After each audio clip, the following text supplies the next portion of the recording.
In July 2026, the United States handed Saudi Arabia a 30-year nuclear deal that allows uranium enrichment, but without the UN's toughest inspections.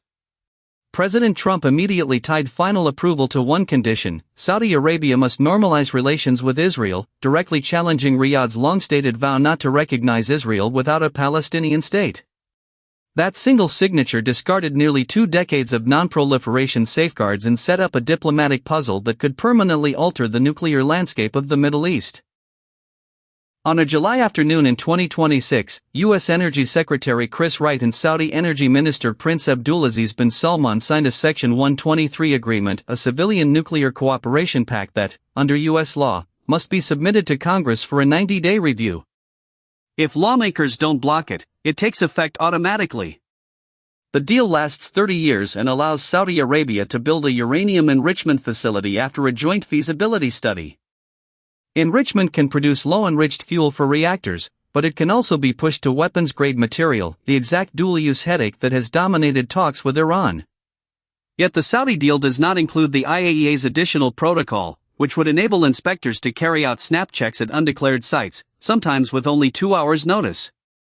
Saudi Arabia's Vision 2030 plans include nuclear power to meet rising demand and preserve oil for export, so the commercial upside is real. The Energy Department stressed the agreement provides great access for American companies, benefiting American industry, workers, and supply chains. But for proliferation experts, the absence of the additional protocol turns a civilian energy project into a potential platform for a latent nuclear weapons capability. To understand why experts call this a break with precedent, go back to 2009.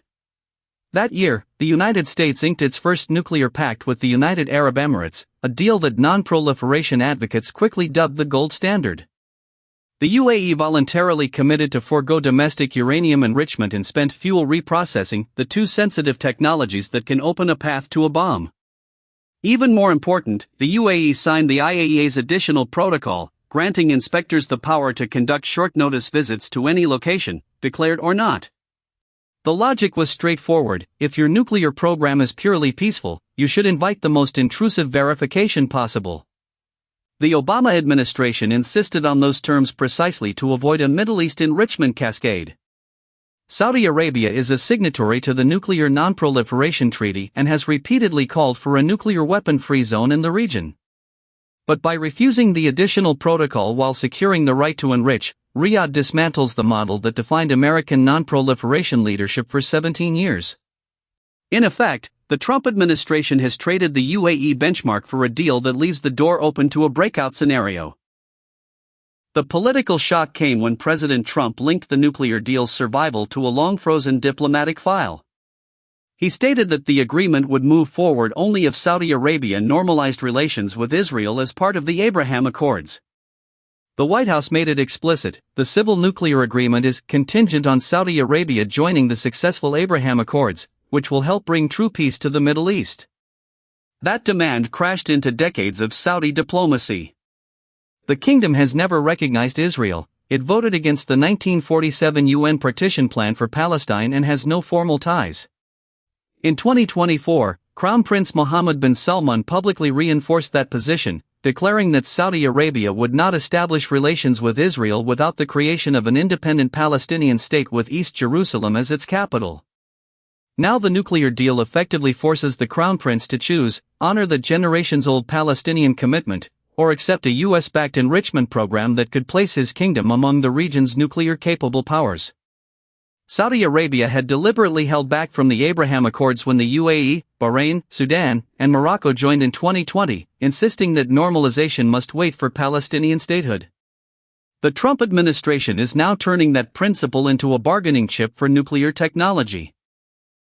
All this unfolds against the still smoldering aftermath of war. In February 2026, US and Israeli forces launched large-scale airstrikes on Iranian nuclear and military sites, damaging enrichment halls at Natanz and Fordo and setting back Tehran's program but not eliminating it. The strikes heightened threat perceptions in Riyadh, where officials have long watched Iran's nuclear advances with alarm.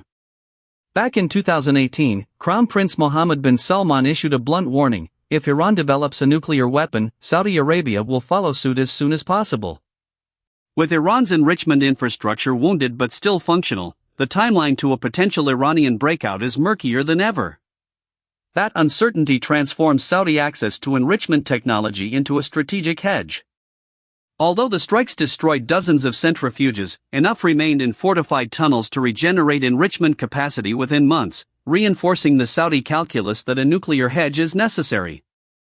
The 123 agreement, by permitting enrichment without the additional protocol, hands the kingdom the tools to sprint toward a matching capability should Iran cross the threshold. For non-proliferation analysts, the 2026 campaign didn't erase the risk of a regional arms race, it accelerated the logic for precisely the kind of agreement the Trump administration signed in July. The deal now enters a high-stakes legislative countdown.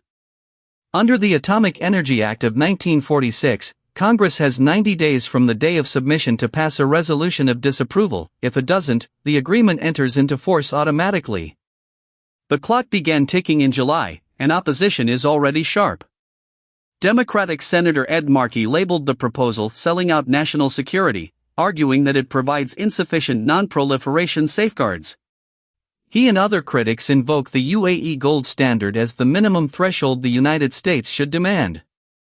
Their concern is that allowing enrichment without the additional protocol sets a precedent that Turkey, Egypt, and other neighbors might seek.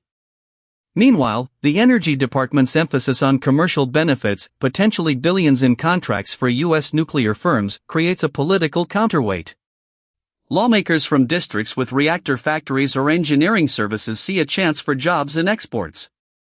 If no disapproval resolution passes by the deadline, the agreement enters force in late 2026, opening the way for American reactor contracts while inspectors lacking snap authority wait at the gate. The debate inside Congress is thus a collision between non-proliferation principles and economic opportunity, with the future of Middle East nuclear norms hanging in the balance. Saudi Arabia now faces a decision that will resonate for decades. It can uphold its public commitment to Palestinian statehood and refuse normalization, risking the nuclear deal and the enrichment capability that comes with it.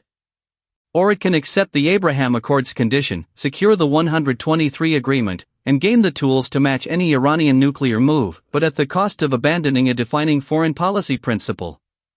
The agreement itself, if Congress does not act, will take effect without the additional protocol, quietly undermining the very non-proliferation architecture that the United States once championed.